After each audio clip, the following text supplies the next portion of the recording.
মুনাফিক কোন ইতিহাস, কোন সিরত, কোন সরার মাঝে কেউ দেখাইতে পারবা যে একজন মুনাফিকে কোরআন শরীফের একটা হরফ কি একটা আয়াত স্বীকার করছে?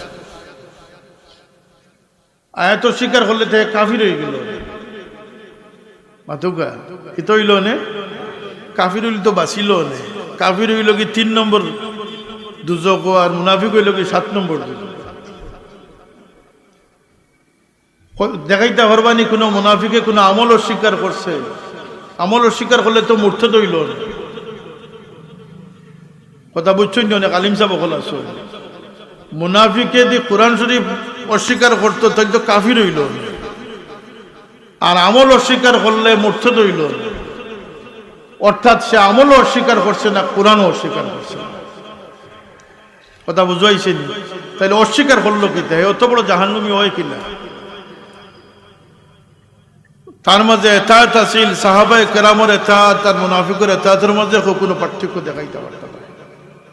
যে সাহাবি হলে নামাজ পড়তা ও ভাবে আর মুনাফিকে নামাজ পড়তো হৌ ভাবে, এলাও কোনো দলিল করে দেখাইতে পারতাম। একই জাত নামাজ, রোজা, জিহাদ, সাদকা, ফিতরা সব একই।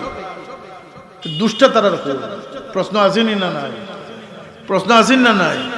দুষ্টা হচ্ছে এতাতে মুস্তফা করছে কিন্তু মহব্বত এবং আজমতে মুস্তফা ছিল না।